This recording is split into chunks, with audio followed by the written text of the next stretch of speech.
Hi, I'm Rashonda Cave. This is Reading with Rashonda. We are reading Behind the Scenes by Elizabeth Keckley. We are on chapter 10. We started chapter 10 last time, and we got to the point where Richmond had fallen and people were getting drunk in the streets. And so let's continue. Mrs. Lincoln had invited me to accompany her to City Point. I went to the White House and told her that if she intended to return, I would regard it as a privilege to go with her, as City Point was near Petersburg, my old home. Mrs. L said she designed returning and would be delighted to take me with her, so it was arranged that I should accompany her. A few days after, we were on board the steamer en route for City Point. Mrs. Lincoln was joined by Mrs. Secretary Harlan and daughter, Senator Sumner, and several other gentlemen. Prior to this, Mr. Lincoln had started for City Point, and before we reached our destination, he had visited Richmond, Petersburg, and other points. We arrived on Friday, and Mrs. Lincoln was much disappointed when she learned that the President had visited the late Confederate capital, as she had greatly desired to be with him when he entered the conquered stronghold. I mean, I would have wanted to be there too, but the portrait that we have, something's weird right here. Anyway, the portrait that we have of Mrs. Lincoln, can't you just see her peacocking in on President Lincoln's arm to lord it over Richmond? I mean, the language, the conquered stronghold. The only thing that I think could have been more hefty would be the word vanquished. Excuse me. All right, let's continue. The next morning, after the arrangement was perfected, we were steaming up James River, the river that so long had been impassable even to our gunboats. The air was balmy, and the banks of the river were beautiful and fragrant with the first sweet blossoms of spring. For hours I stood on deck, breathing the pure air and viewing the landscape on either side of the majestically flowing river. Here stretched far fields, emblematic of peace, and here deserted camps and frowning forts speaking of the stern vicissitudes of war. Alas, how many changes had taken place since my eye had wandered over the classic fields of dear old Virginia. A birthplace is always dear, no matter under what circumstances you were born, since it revives in memory the golden hours of childhood, free from philosophy and the warm kiss of a mother.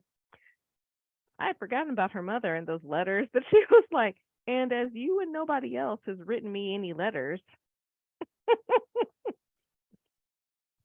I wondered if I should catch a glimpse of a familiar face. I wondered what had become of those I once knew.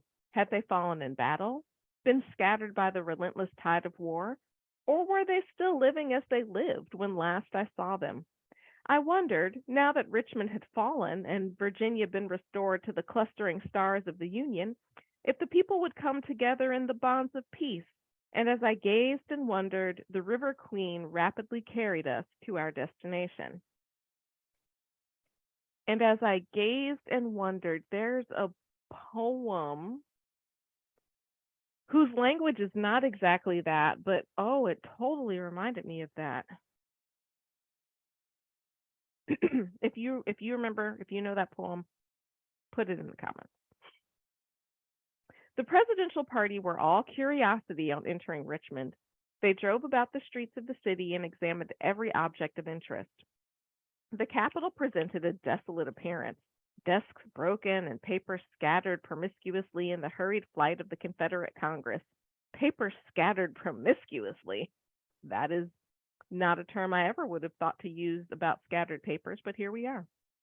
I picked up a number of papers, and by curious coincidence, the resolution prohibiting all free colored people from entering the state of Virginia. That is one heck of a coincidence that as they're in the Congress Hall of Richmond and there's scattered papers everywhere, that Elizabeth Keckley just so happens to pick up the resolution prohibiting all free colored people from entering the state of Virginia. I mean, maybe. I don't believe in coincidences. I believe God orchestrates everything. But my real question here is, did she orchestrate that? Did she go in there looking for that? And so she found it? Or did she just stumble upon it? And interesting that there was a resolution to prohibit all free colored people from entering the state of Virginia. I suppose that means free colored people who already lived in the state of Virginia could stay there, but that really portends doom. So, the fugitive slave law, there was a series of them that were passed in the US. The worst was passed in 1850, which predates this, obviously. But through the passing of that act, essentially anybody who was black could be captured and returned to slavery, regardless of if they were free or not. And so this resolution to prohibit all free colored people from entering the state of Virginia is reminiscent of that to me. Very, I mean, evil is a good word for it. But it also speaks to me that if they were free when they enter, once they got there on Virginia soil, they would no longer be free. And so, and I don't know if this resolution was passed, like it was left out in the halls of Congress, but what does that make of Mrs. Keckley as she is entering Virginia, a free colored person? Like, let's let that settle. And what does this feel like for her? I'll continue. In the Senate chamber, I sat in the chair that Jefferson Davis sometimes occupied. I know that's right. I would have sat in the big chair too. Also in the chair of the Vice President, Alexander H. Stevens. We paid a visit to the mansion occupied by Mr. Davis and family during the war, and the ladies who were in charge of it scowled darkly upon our party as we passed through and inspected the different rooms. After a delightful visit, we returned to City Point. What a juxtaposition. So they're going on a visiting tour of conquered places in Richmond, sitting where Jefferson Davis sat, going into a house that is occupied by women. All the men are gone, right? So this is just occupied by women. And the women, I would be angry too if all the men were gone. We had just been defeated, and then this party of Northerners, of these Yankees, come and they're touring my home. I would scowl upon them darkly as well. That had to be tense and fraught with all sorts of ire. And then Elizabeth Keckley follows it up with, after a delightful visit. I bet it was a delightful visit for you, a freed black woman who used to be a slave with the president's wife touring the conquered city of Richmond, and the ladies have to be there and watch it happen. I wish that scene had happened in Gone with the Wind. Okay, in all fairness, maybe it did. I didn't have the stamina to finish that book. I read most of it, but it was it was long and it was hard for me to get through all of it. But that would have been hilarious to have happened in Gone with the Wind. Let's hope that it did. That night, in the cabin of the River Queen, smiling faces gathered around the dinner table. One of the guests was a young officer attached to the Sanitary Commission. He was seated near Mrs. Lincoln and, by way of pleasantry, remarked, "Mrs. Lincoln, you should have seen the president the other day on his triumphal entry into Richmond. He was the cynosure of all eyes. The ladies kissed their hands to him and greeted him with the waving of handkerchiefs. He is quite a hero when surrounded by pretty young ladies." I mean, he didn't know, but that is not what Mrs. Lincoln wanted to hear. Not about the pretty young ladies, not about his triumphal entry like he was Jesus, right? That's the only other place I really hear about triumphal entry is on Palm Sunday when with Jesus's triumphal entry. So it's like Jesus came to town and people are waving handkerchiefs and kissing his hands. And his wife was already mad. She wasn't there to see it. And now she's hearing about it and about all the pretty ladies. Oh, good sir. Let's see what happens next. The young officer suddenly paused with a look of embarrassment. Mrs. Lincoln turned to him with flashing eyes with the remark that his familiarity was offensive to her. Quite a scene followed, and I do not think that the captain who incurred Mrs. Lincoln's displeasure will ever forget that memorable evening in the cabin of the River Queen at City Point. Saturday morning, the whole she gave him what for? Saturday morning, the whole party decided to visit Petersburg, and I was only too eager to accompany them.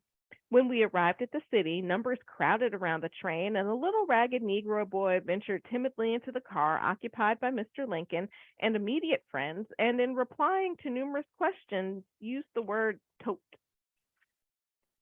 Totes, remarked Mr. Lincoln. What do you mean by tote? Why, massa, to tote 'em on your back. Very definite, my son. I presume when you tote a thing, you carry it. By the way, Sumner, turning to Senator, what is the origin of tote? Its origin is said to be African. The Latin word totum, from totus, means all, an entire body, the whole. But my young friend here did not mean an entire body or anything of the kind when he said he would tote my things for me, interrupted the president. Like, what is this? Its origin is said to be African. And then he goes into the Latin declination of the word, which I am not opposed to Latin being originally from Africa. Like, totally not opposed to that.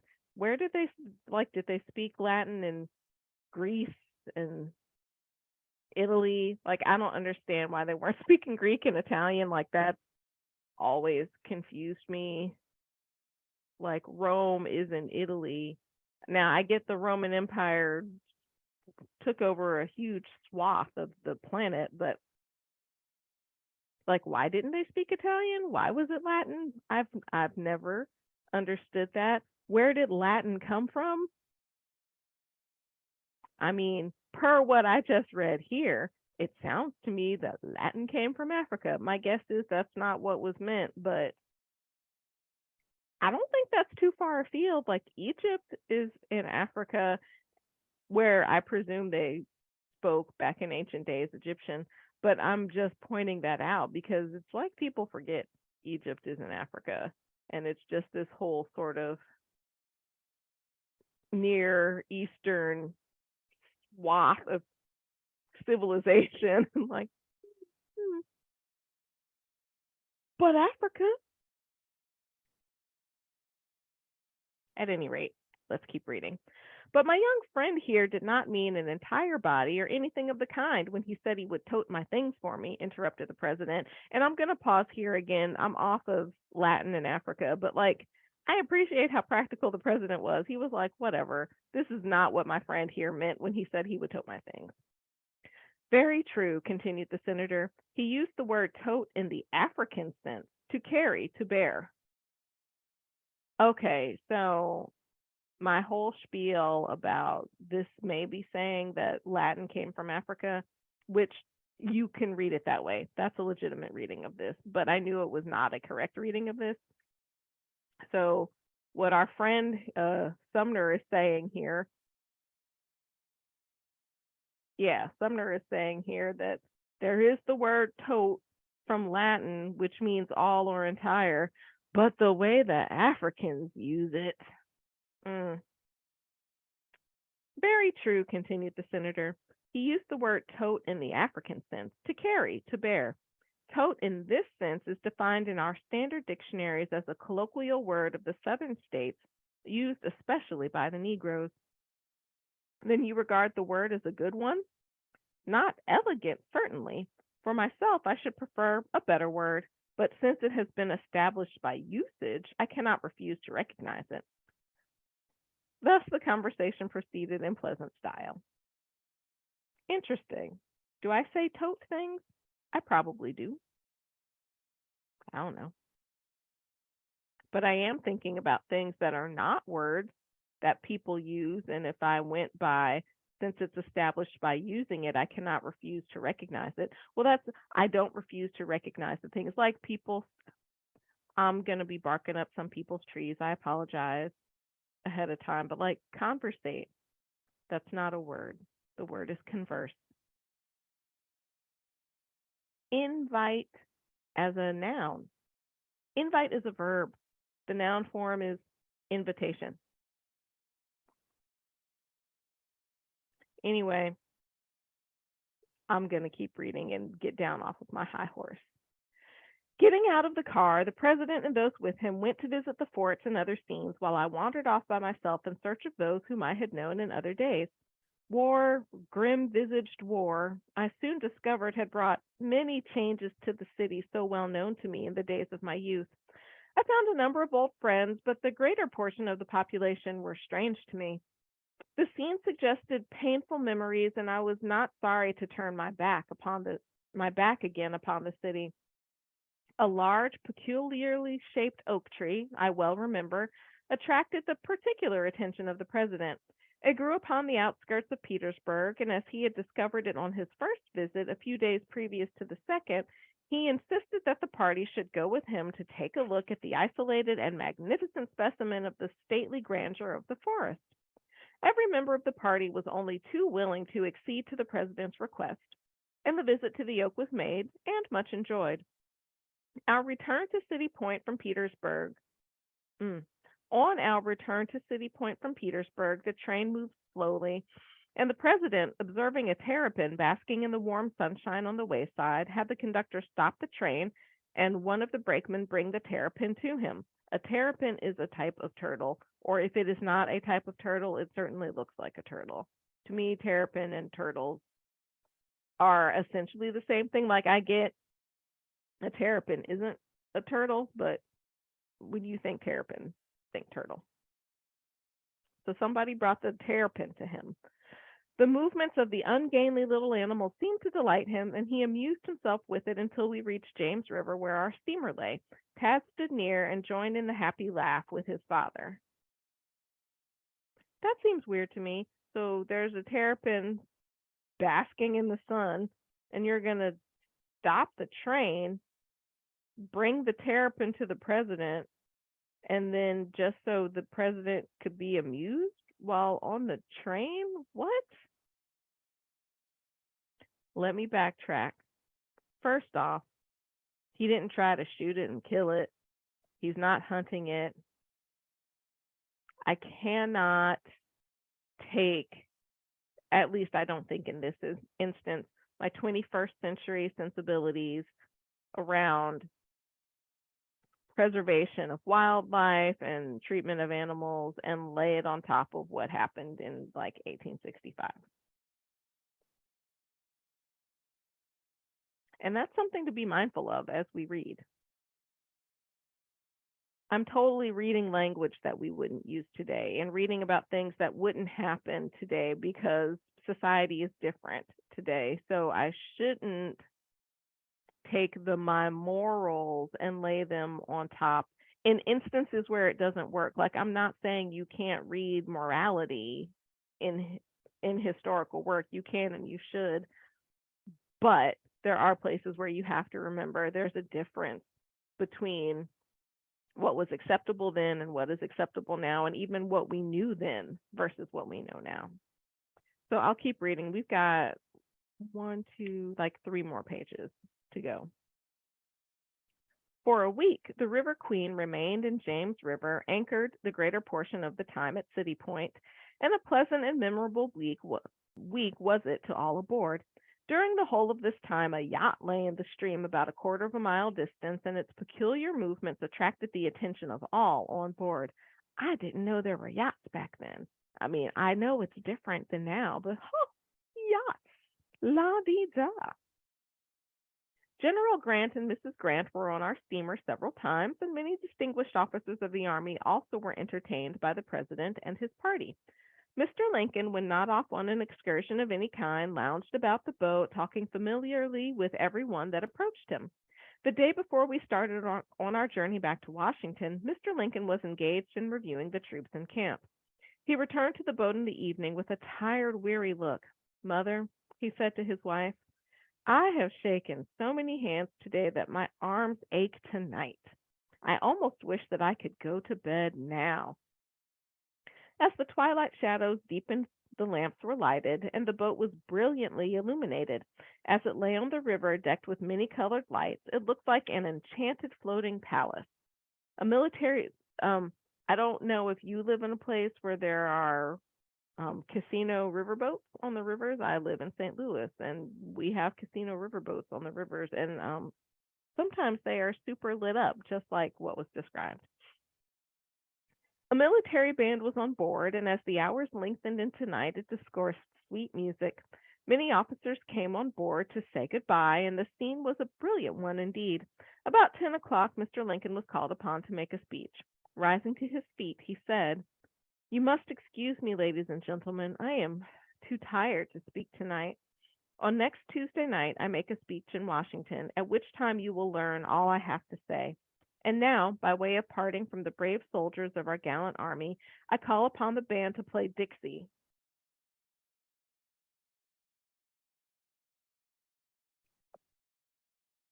I'm going to keep reading.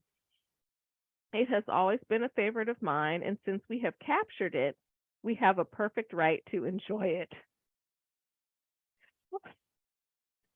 Ouch!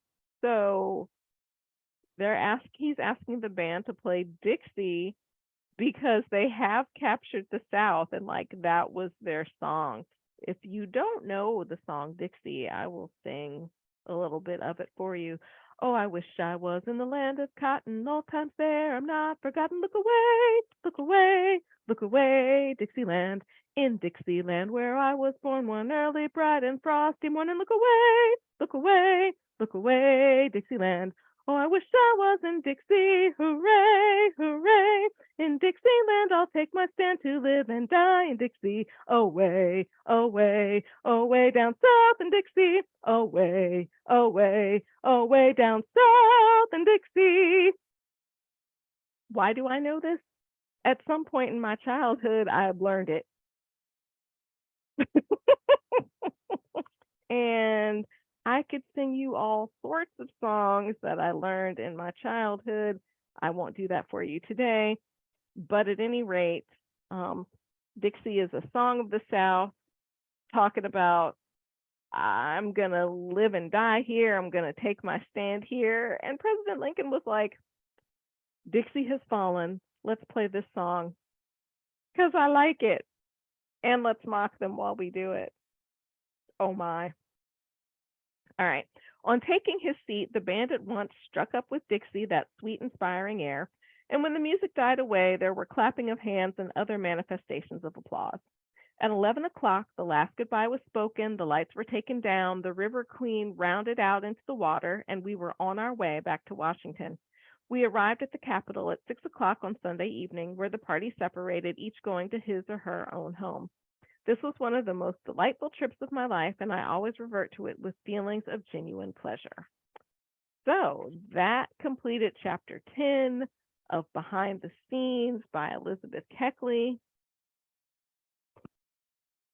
I'm Rashonda Cade, and this is Reading with Rashonda.